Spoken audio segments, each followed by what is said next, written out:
Hi friends, எல்லோரும் எப்படி இருக்கீங்க? நல்லா இருக்கீங்களா? நானும் நல்லா இருக்கேன்.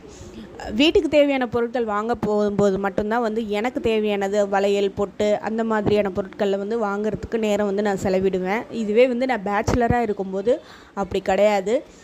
எனக்கான நேரத்தை நம்ம ஒதுக்கிப்பேன். ஆனால் கல்யாணம் ஆனதுக்கப்புறம் டோட்டலாக நம்ம லைஃப் ஸ்டைலே மாறிடுதுங்க. எனக்கு மட்டும் இல்லை, கல்யாணமான எல்லா பொண்ணுங்களும் அப்படிதாங்க.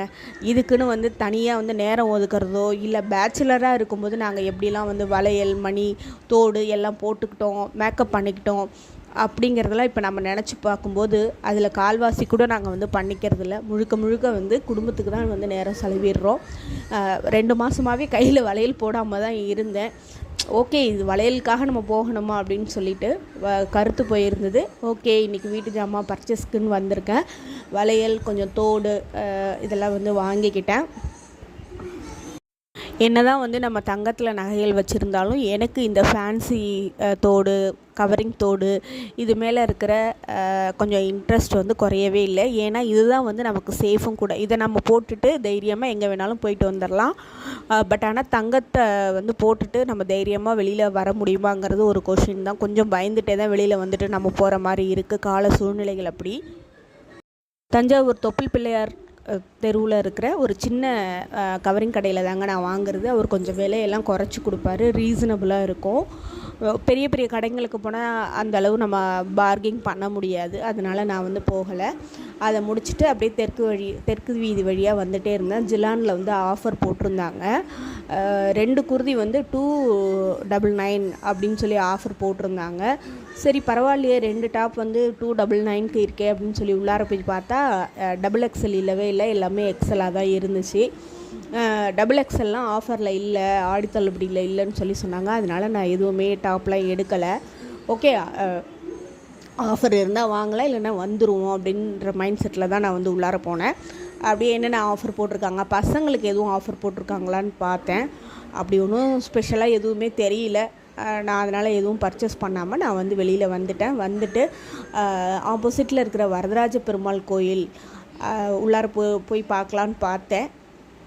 பார்த்தா டோர் லாக்காக இருந்துச்சு. சரி ஓகே, வெளியிலையே இருந்து பெருமாளை மனசார நினச்சிட்டு அடுத்து கீழராஜ வீதி திவ்யா ஸ்வீட் ஸ்டால் ஆப்போசிட்டில் இருக்கிற பாம்பே பஜார் உள்ளார நுழைஞ்சங்க. அதுக்குள்ளார கொஞ்சம் நுழைஞ்சிட்டோம் அப்படின்னா நமக்கு தேவையானது எல்லாமே, வீட்டுக்கு தேவையானது எல்லாமே இருக்கும். அதனால் வாங்கிடலாம். நம்ம கடையாக ஏறி அலைய வேணாம், தனித்தனி கடையாக. அதனால் அது உள்ளார நுழைஞ்சிட்டேன். ஃபஸ்ட்டு பசங்களுக்கு உண்டியல் தாங்க வாங்கினேன். உண்டியெல்லாம் பிளான் பண்ணதே இல்லை. எப்போவுமே இந்த மாதிரி பஜார் உள்ளார நுழைஞ்சிட்டோம் அப்படின்னா நாம் எடுக்கணும்னு நினச்சிட்டு வந்த பொருள் 2ஆக தான் இருக்கும். ஆனால் நம்ம பர்ச்சேஸ் பண்ணிட்டு போகிறது பார்த்திங்கன்னா 10ஆக இருக்கும். ஏன்னா அது நம்ம பார்க்கும்போது நம்ம வாங்கணும் அப்படின்னு நமக்கு தோணிடும். அதே மாதிரி தாங்க நான் நினச்சிட்டு வந்தது 2 பொருள். ஆனால் நான் வாங்கினது ஒரு 200 ரூபாய்க்கு வாங்குகிற அளவுக்கு தாங்க நான் யோசிச்சுட்டு வந்தேன். ஆனால் ஒரு 1000 ரூபாய்க்கு பர்ச்சேஸ் பண்ணிவிட்டு போகிற மாதிரி ஆயிடுச்சு. பசங்களுக்கு உண்டியெல்லாம் வாங்கிட்டு குழிப்பணியார சட்டியெல்லாம் விலையெல்லாம் பார்த்தா ரொம்ப ஹையாக இருந்துச்சு. அப்புறம் இந்த கரண்டியெல்லாம் நல்லா அழகாக இருந்தது. வேடிக்கை மட்டும்தாங்க பார்த்தேன். ஆனால் நான் உட்டில் கரண்டி எடுத்திருக்கேன். இது பொரிக்கிறது போல் சின்னதாக வந்திருக்கு.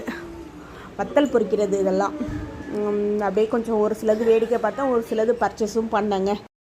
அடுத்து சோமாசா கட்டர் இருக்கான்னு சொல்லி அந்த பொண்ணுங்கள்கிட்ட கேட்டேன். அங்கே வேலை பார்க்குற பொண்ணுங்கள்கிட்ட அவங்க ஒரு இடத்த சொல்லி சொன்னாங்க. அப்படியே பார்த்துக்கிட்டே போனால் அது இல்லவே இல்லை. அந்த பொண்ணுங்களுக்கு சோமாசா கட்டர்னால் அப்படி என்ன அப்படின்னா தெரியல.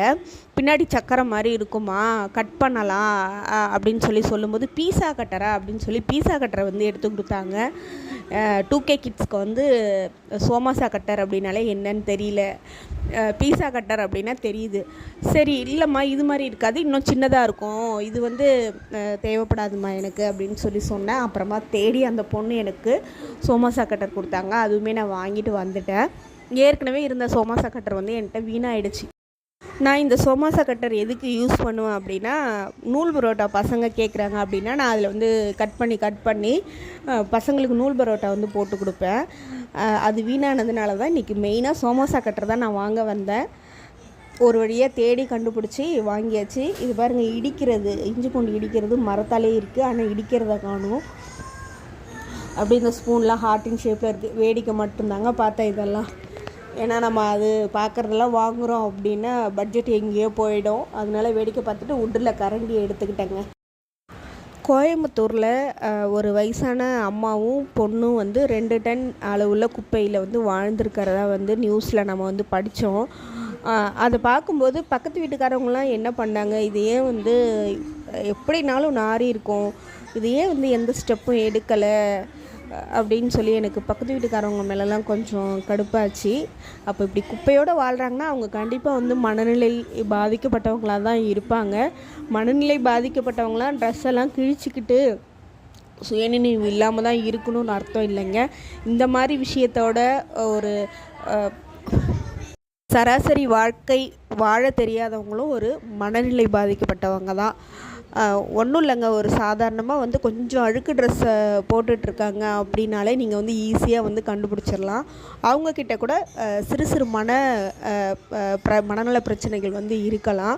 அதனால் நம்மளை சுற்றி யாராவது அப்படி இருக்காங்க அப்படின்னா நம்ம வந்து கண்டிப்பாக கேர் பண்ணணுங்க.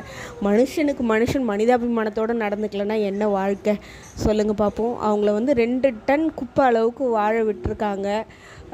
என்ன சமுதாயத்தில் நம்ம வாழ்ந்துட்டுருக்கோம் அப்படிங்கிறது எனக்கு புரியலைங்க. அடுத்து எனக்கு பிடிச்ச காஃபி மக் செக்ஷனு. இதுலேருந்து ஒரு காஃபி மக்கு கூட நான் வாங்கலைங்க. வேடிக்கை பார்த்தேன். இந்த கருப்பு கலர் மக்கு ரொம்ப அழகாக இருந்தது. எடுத்து பார்த்தேன், ஏகப்பட்ட வெயிட்டு, சூப்பராக இருந்தது மக்கெல்லாம் பார்க்குறதுக்கு. ஏற்கனவே காஃபி மக்கெல்லாம் வீட்டில் நிறைய இருக்கிறதுனால நான் அதெல்லாம் வந்து வாங்கலை. அப்புறம் டாய்ஸ்லாம் பார்த்தேன். டாய்ஸ்லாம் ரொம்ப க்யூட்டாக அழகாக இருந்துச்சு. பட் வாங்கலை, பசங்கள்லாம் வளர்ந்துட்டாங்க. என் பசங்க சின்ன குழந்தைங்களாம் இருக்கும்போது டாய்ஸ் வாங்கிறதுக்குனே ஒரு மந்த்லி கொஞ்சம் பட்ஜெட் வந்து போகும். அதெல்லாம் ஞாபகம் வந்துச்சு. டாய்ஸ் எல்லாம் அப்படியே வேடிக்கை பார்த்துட்டு ரொம்ப அழகாக இருந்தது எல்லா டாய்ஸும். நான் தொடவும் நிறைய டாய்ஸ் வந்து டான்ஸ் ஆடிச்சு கடன்னு எல்லாத்தையும் பார்த்தேன். அப்புறம் நான் சின்ன பிள்ளையில் பாம்பு வச்சு நம்ம எல்லாருமே வந்து விளையாண்டுருப்போம். தூக்கி போடுவோம், பச்சை கலரில் வரும் அப்போல்லாம் அந்த பாம்பு. அது நிறையா இருந்துச்சு. சரி பசங்களுக்கு வாங்கி தரலாம், நம்ம விளையாண்ட மாதிரி விளையாடுவாங்க அப்படின்னு சொல்லி யோசித்தேன்.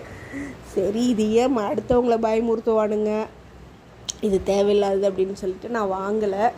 அப்படியே டாய்ஸ்லாம் வேடிக்கை பார்த்துட்டு ஓகே பர்ச்சேஸ் அவ்வளோதான் முடிஞ்சிருச்சுங்க.